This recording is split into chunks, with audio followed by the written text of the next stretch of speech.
Gloire à Dieu. Bonsoir à tous. Que ça vous bénisse abondamment. Et j'ai souvent dit que quand tu es dans la présence de Dieu, sûrement quelque chose de particulier doit se passer dans ta vie. Parce que je suis de ceux-là qui croient que Dieu, quand je rencontre le Seigneur, un miracle doit se produire. Et le miracle doit se produire dans nos vies. Moi-même, je suis dans une attente particulière par rapport au Seigneur, par rapport à moi-même. Et je crois que pendant ces 3 jours-ci-là, Dieu va se manifester puissamment pour nous. Amen. Pendant qu'on est en train d'ouvrir ce moment-ci-là, mon désir le plus cher, c'est qu'il y ait des grands témoignages, des multiples témoignages de ce que Dieu a fait dans nos vies. Le thème de la retraite, c'est la prière qui déplace les montagnes. Amen. Et je vais tout simplement planter au décor ce soir et nous amener à comprendre un principe, parce que pendant que je suis en train de préparer ce moment-ci, le Seigneur m'a demandé de parler d'une chose essentielle. On me dit que les gens n'entendent pas ce que je suis en train de dire. Donc, pendant que je suis en train de préparer ce moment-ci, le Seigneur m'a mis à cœur une chose essentielle sur laquelle nous devons vraiment nous tenir. Et pour prier, pour voir ces montagnes vraiment se déplacer. Ces montagnes se déplacer, ces montagnes se déplacer. Et c'est parti du fait que moi, je suis en train de méditer par rapport à une situation que le pasteur Jean-Charles a vécue hier et avant-hier. Ils ont fait un voyage, ils sont partis à Yaoundé tôt le matin et puis ils se sont retrouvés autour de 23 heures en train d'arriver à Fumban. Le voyage a été très, très long parce qu'il y a eu beaucoup de difficultés en route. Et lorsqu'il a posté dans le groupe qu'ils sont en difficulté en route, j'ai vu plusieurs personnes se lever et prier. Il y a eu beaucoup de réactions. Beaucoup de réactions. Et puis, quelques temps après, il a dit qu'il était arrivé. Et j'ai béni le Seigneur parce que sur l'Arcelou, beaucoup de choses peuvent arriver. Dans l'obscurité, beaucoup de choses peuvent arriver. Il y a un temps sur l'Arcelou, il y a un débat Bafoussam, il y avait tellement de nids de poules. Et les agresseurs restaient tout autour des nids de poules. Et quand tu entrais dans un nid de poules, peut-être tu avais un éclatement de roues, on sortait avec les machettes pour t'agresser. Donc, nous allons lire nos Bibles dans Marc 11, versets 19 à 26. Et on va comprendre quelque chose de merveilleux là-bas et puis on va continuer. Marc 11, verset 19 à 26 me dit ceci.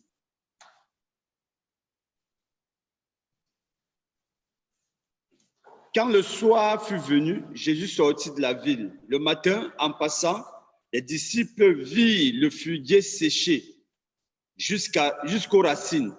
Pierre, se rappelant ce qui s'était passé, dit à Jésus, « Rabbi, regarde, le figuier que tu as maudit a séché. » Jésus prit la parole et leur dit, « Ayez foi en Dieu.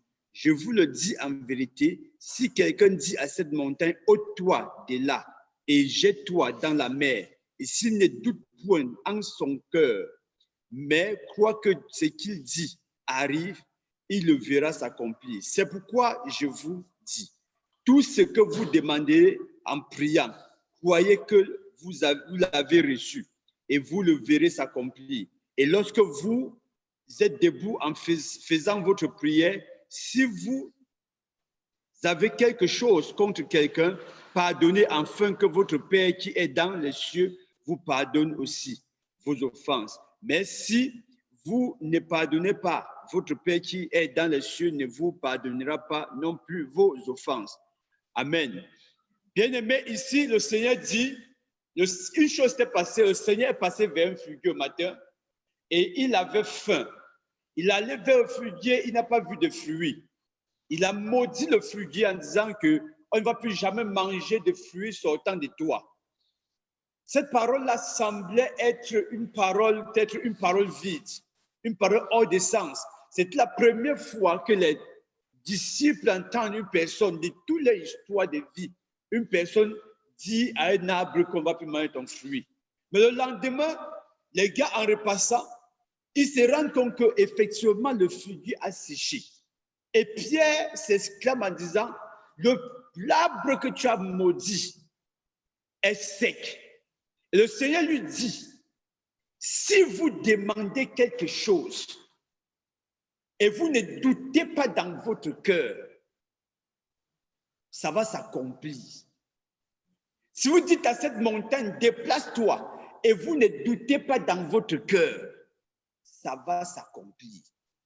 Vous savez, frères, nous passons par des situations assez compliquées pour les uns et pour les autres, de telle sorte que, aussi vrai qu'une situation t'a résisté, qu'elle t'ait résisté, qu'elle résiste, parfois elle prend même corps avec nous. On arrive à un niveau où on a utilisé toutes nos formules de prière. On a jeûné, on a pris des multiples, comme une jeune dame me disait dans un village qu'elle souffre dans son foyer et elle a fait 15 ans de souffrance. Elle m'a donné toutes les disciplines qu'elle a apprises. Les neuvaines de ceci, elle a appris elle s'est déjà privée de nourriture, fait venir la famille, apporter, croyant que la solution va venir, aucune solution. Et quand je suis parti là, elle m'a appelé plus tard pour me dire, voici mon mari est en train de m'insulter dans tout le village. Donc elle avait utilisé toutes ces formules qu'elle connaît. Rien n'a changé. Et je lui ai dit pendant qu'elle causait avec quelqu'un, on donne 3 mots au Seigneur. Si tu es d'un commun accord avec moi, nous allons invoquer le Seigneur. Et on va prier. Parce qu'à un certain moment, lorsqu'une situation échappe à ton contrôle, tu as besoin que les gens tiennent ta main ou bien tes bras, comme on a tenu les bras de Moïse. Hur et Aaron tenaient les bras de Moïse pour que Moïse serve les bras comme ça. Frère, parfois nous passons par des situations assez compliquées. Et quand on te dit on va même prier, pour certains, qu'est-ce qu'on va encore dire au Seigneur que je n'ai pas dit? Qu'est-ce qu'on va encore faire que je n'ai pas fait? Mais je veux te dire une chose. Nous avons besoin pendant 3 jours de ta foi. Que ta foi soit ferme. Amen.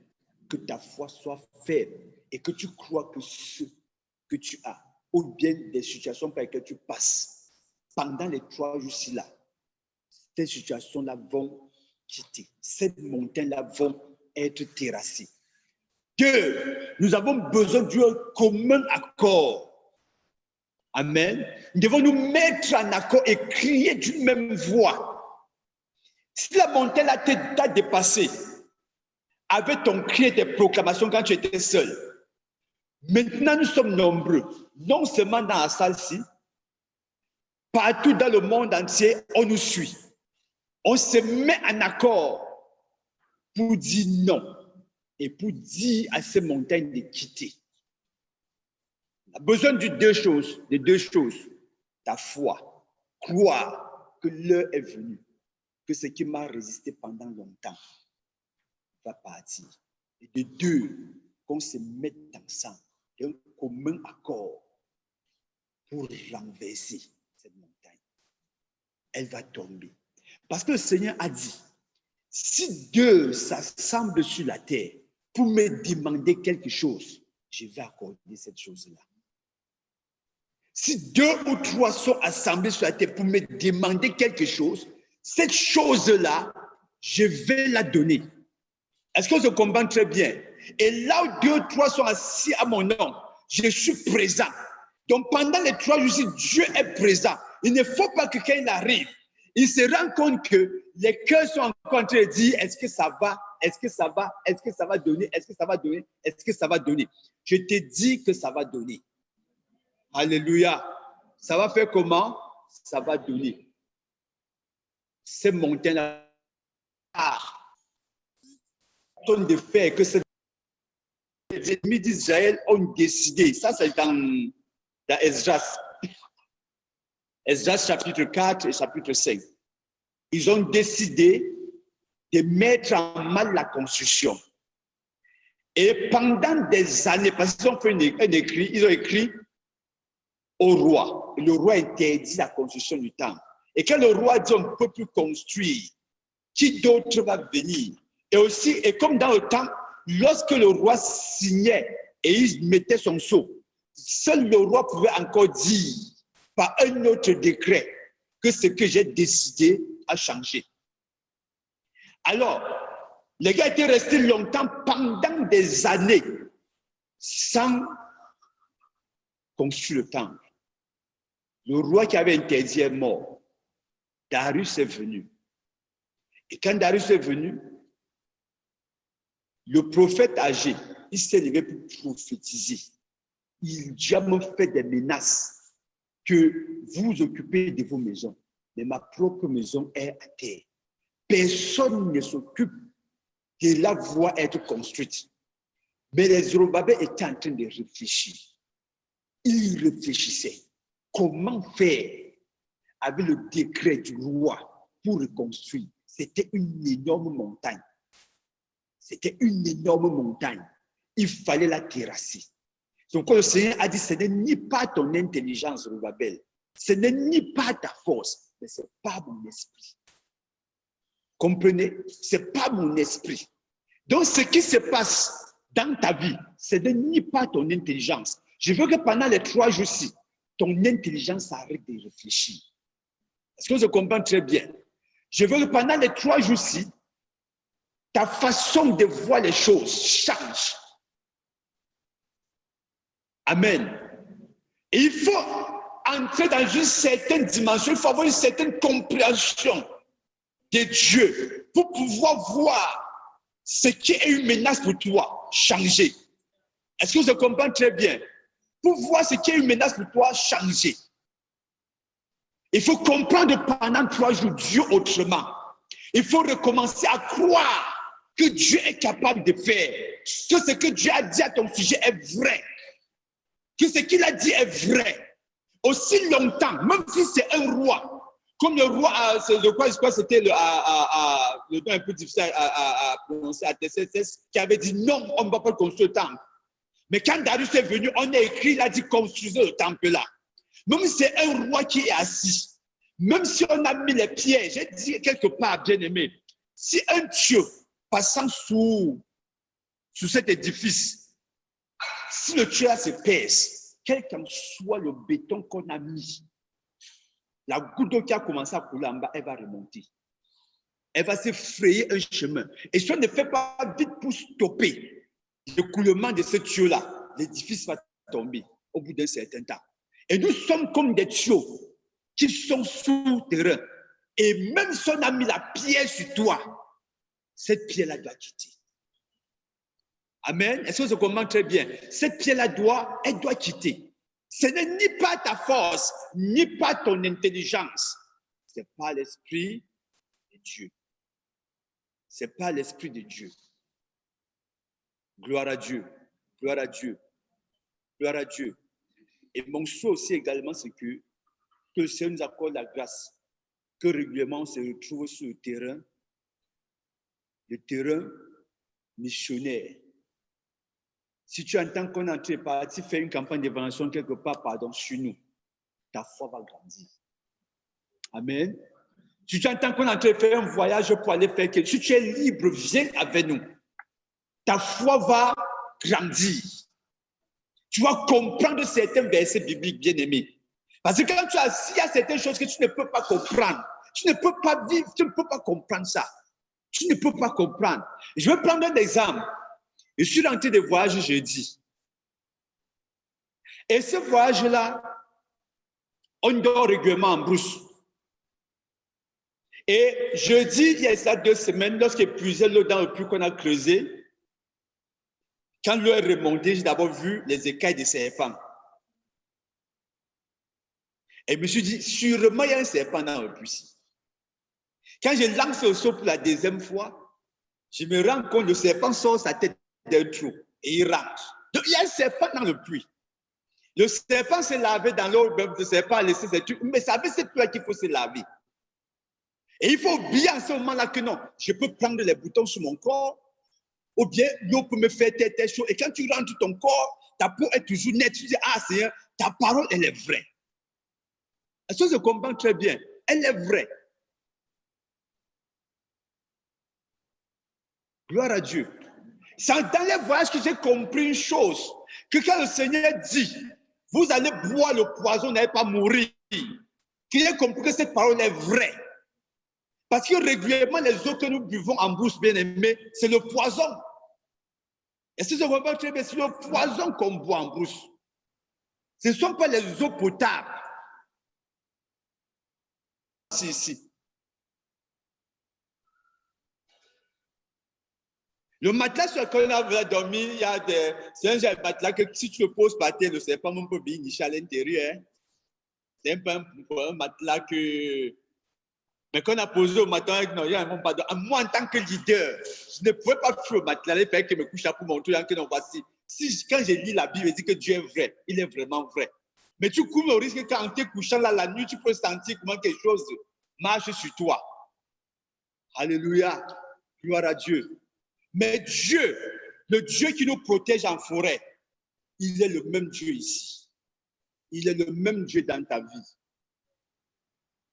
Ce Dieu qui nous garde en forêt, il est présent ici. Est-ce que je comprends très bien, bien-aimé? Alléluia. J'ai besoin, pendant 3 jours, nous avons besoin que ta foi sorte de ton intelligence. Que cette foi ne soit plus une foi intellectuelle. Alléluia. Que ta foi ne soit plus une foi intellectuelle. Comme aujourd'hui à l'église, quelqu'un parlait de vous saisirez des serpents, vous allez imposer les mains aux malades, vous allez chasser les démons, et quelqu'un a pris la parole et dit que non, vraiment, on ne peut pas appliquer la foi, ça perdre la réflexion. Je suis resté calme. Et j'ai dit, le jour que tu seras coincé, que tu es coincé, tu vas appliquer la foi sans réflexion. Et quand tu es coincé, tu vas appliquer cette foi-là sans réflexion. On va te dire que c'est toi qui réfléchis toujours que je veux faire comment, je veux faire comment. Tu vas appliquer la foi sans réflexion. Où tu agis, où tu réfléchis, tu meurs. Alléluia. Alléluia. Bien-aimé, la foi dont on a besoin ici, c'est une foi, la foi d'un enfant. À qui on dit à l'enfant que je vais te garder le biscuit. Et il croit que le père va rentrer au biscuit. Le lendemain, le soir, où est mon biscuit? Non, demain, je vais te garder le biscuit. L'enfant continue à croire. Même si tu répètes la même phrase à l'enfant pendant 10 jours, l'enfant va toujours croire. Et l'enfant va toujours t'aimer, va toujours t'appeler papa. Alléluia. Ce que le Seigneur a dit, vous déplacez une montagne. Si vous n'écoutez pas dans votre cœur, mais vous croyez qu'elle se déplace, elle va se déplacer. Elle va se déplacer. Mais nos montagnes sont devenues, elles sont montées, déjà que parfois même, on a aidé ces montagnes à monter. Et je le dis encore, il y a des gens ici présents qui m'écoutent, qui ont des situations que pour eux, cette situation ne peut pas changer. Amen. Et si le programme s'est venu et que tu es assis ici, cette situation va changer. Alléluia. Elle va faire comment? Elle va changer. Je vais finir en disant une chose, on est en Tui. Nous sommes allés en Tui. Nous avons fait 2 campagnes d'évaluation en Tui. Et puis, Tui, c'est le seul endroit où, depuis que moi je voyage, je me suis rendu compte qu'il y a tellement de démons là-bas. Parce que lorsque 10 personnes, bien, bon, je prends, non, c'est même pas 10 personnes. Homme de Dieu, parfois, c'est 100 personnes qui s'approchent. Hein. Tu vas dire, venez, on va prier pour vous. 100 personnes s'approchent. Tu dis au nom de Jésus-Christ, 97 personnes sont à terre. Donc, les démons commencent à secouer partout. Et vous allez prier, jusqu'à commencer à bavir. Vous chassez les démons. La première campagne d'évaluation, on était parti avec les gars, les stagiaires de jeunesse en mission. Et c'était la première fois de voir comment les démons agissent. Les gars ont chassé les démons. Chassé les démons. La deuxième fois, nous sommes partis. Et en journée, l'avant-dernier jour, on nous a mené un papa que personne ne maîtrisait plus dans la famille. Fou depuis plus de 10 ans. Ayant les démons à un niveau élevé. Alors, on a prié pour lui, on a prié. On s'est donné rendez-vous le lendemain. Le lendemain, pasteur Charles prêchait, il a lancé l'appel. Les gens se sont levés pour venir, pour qu'on prie pour eux. Le papa est resté assis seul. Il n'est pas venu. Il n'a pas répondu à l'appel. Il est resté assis. Plus de 60 personnes se sont avancées. On a dit comme d'habitude, au nom de Jésus, on commence à prier. Plus de 55 personnes ont commencé à manifester. Toute l'équipe a chassé les démons le jour-là. Chassé les démons. On était déjà fatigués. Quand les gens sont partis s'asseoir, c'est là où le père là se lève maintenant. Il avance. Il se met devant le public et il croise ses bras comme pour dire c'est mon tour maintenant. Maintenant, sachant que ça c'est une situation coriace. Chacun a regardé, on a dit, mais qui va comment? On va commencer par où maintenant? On est déjà fatigué. Et dit fatigué. Mais je vous assure, frère, on n'a pas prié pour lui longtemps. Et ce papa est délivré aujourd'hui. Comprenez ça? Pourquoi est-ce qu'il fait ce témoignage? Parce que notre intelligence était déjà à terre, humainement parlant. Vous venez de travailler sur 55 personnes au moins. Et le plus coriace s'élève, comme on dit souvent dans les films, le chef bandit s'élève et dit maintenant là, que... Hein? C'est le seul endroit où on a filmé. Oui. L'appareil photo a filmé, c'est la tête, le squelette. Oui. Le seul endroit en Turquie où on a filmé, je ne sais pas s'il y a encore les images là, on a filmé la foule. Et c'est la tête d'un démon qui était dans la foule en Turquie là, pendant la campagne d'évangélisation là. Comprenez ça? Mais étant fatigué, l'Esprit de Dieu qui dit, ce n'est ni pas ton intelligence, ni pas ta force à travailler. Ce Père-là est délivré. Est-ce que je comprends très bien? Et le Dieu qui agit là-bas, c'est aussi ton Père. Ce Dieu-là qui est ton Père, il est capable de faire l'extraordinaire dans ta vie. Il est capable de changer ce qui est impossible dans ta vie. Nous aimons que tu crois avec nous. Et même si la montagne est tellement élevée, ce n'est plus une seule voix, ce n'est plus ta voix qui va dire dégage. Plusieurs voix vont s'élever et vont dire dégage. C'est pourquoi nous aimerons aussi que vous avez nos numéros de téléphone, vous avez nos WhatsApp en inbox. Vous pouvez aussi nous envoyer vos sujets de prière pour qu'en journée, qu'on puisse élever ça au Seigneur. Pour qu'en journée, on puisse dire, Seigneur, voici telle personne passe par telle et telle situation. Que pendant les 3 jours-là, qu'on crie au Seigneur correctement et qu'on proclame sur ces multiples montagnes dans nos vies leur destruction totale afin qu'elle soit détruite. Amen. Amen. Que le Seigneur nous bénisse abondamment. Que la gloire de Dieu soit sur nous. Le Dieu va revenir, il va nous conduire dans quelque chose.